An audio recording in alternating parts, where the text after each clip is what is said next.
নমস্কার বন্ধুরা, আমি Jayati Chatterjee Manojita, neurolinguistic programming specialist, mental life coach. আজকে যে বিষয় নিয়ে ভিডিওটা বানাবো সেটা হচ্ছে একটা খুব কমন কোয়েশ্চেন আমাকে মাঝে মাঝে শুনতে হয়। অনেকে আমাকে বলেন, ম্যাম, জানেন জীবনে না এমন অনেক মানুষ পেয়েছি যাদেরকে নিজের মনের কথা বলেছি, নিজের গোপন কষ্টের কথা বলেছি।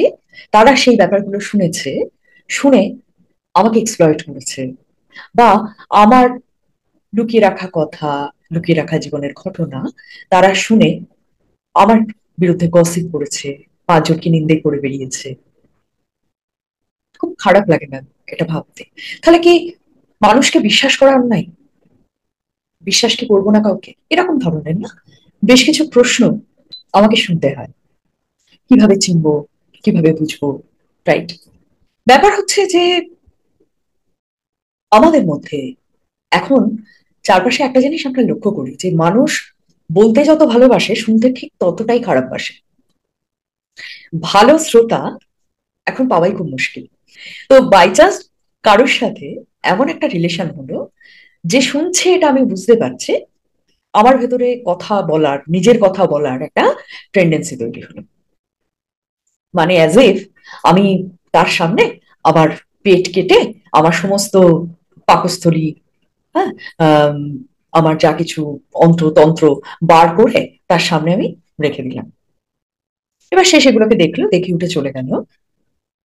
আমি এবার সেই যে মেস করে রেখেছি সেগুলোকে আমি আবার গোছাতে গোছাতে আমার অবস্থা খারাপ হয়ে গেল। এটা হয় না। শেয়ার তো অবশ্যই করবেন, কিন্তু একটু ব্যালেন্স করে চলুন। কেমন? শেয়ার নিজের কথা তাকে করবেন যে সত্যি শুনতে চায়, যে শুনছে। তার জীবনকে দেখুন, সে মানুষটা কেমন, সেই মানুষটা কিভাবে চলে লাইফে, তার আশেপাশের মানুষগুলোর সঙ্গে তার ব্যবহারটা কেমন। বোঝাতে পারছি? সে অত্যন্ত নেগেটিভ কথা কি বেশি বলে? অন্যের বিষয়ে সমালোচনা কি সে খুব বেশি করে? এটাকে খেয়াল করবেন। কারণ যে মানুষ অন্যের সমালোচনা আপনার কাছে করছেন, এটা খুব স্বাভাবিক আপনার সাথে মিশে। সে যদি আপনার কোনো গোপন তথ্য জানে, অবভিয়াসলি সে সমালোচনা করবে অন্য কারোর কাছে। তাকে নিজে কথা বলার কোনো প্রয়োজন নেই তো। বুঝতে পারছেন? আর আরেকটা কথা কি জানেন, যতটা পারবেন মেলামেশার গণ্ডিকে না ছোট করুন, একদম ছোট্ট। যাদের সাথে আপনার হার্ট টু হার্ট কানেকশন থাকবে। এমন আপনার হৃদয়টা কোনো প্লেগ্রাউন্ড তো নয় যে যার ইচ্ছা সেখানে এসে দৌড়াবে, খেলবে, দাপাদাপি করবে। না, এটা আপনার খুব নিজের জায়গা, খুব নরম জায়গা, তাই না? খুব কোমল জায়গা, সেন্সিটিভ জায়গা। তাকে প্রোটেক্ট করার রেসপন্সিবিলিটি আপনারই রয়েছে। তো আপনি আপনার বাড়িতে যখন তখন যাকে তাকে তো ঢুকতে দেন না নিশ্চয়ই, তাই না? দরজা খোলেন, কে এসছেন সেটা দেখেন। তেমন লোক হলে বসার ঘরে বসতে দেন। কাউকে কাউকে বাইরে থেকেই বলেন যে ঠিক আছে, তাই না? খুব ক্লোজ যদি কেউ আসে তবে তাকে আপনি আরো বাড়ির ভেতরে ঢুকতে দেন। তো এখানেও তাই, এখানেও এই জিনিসটাই করতে হবে।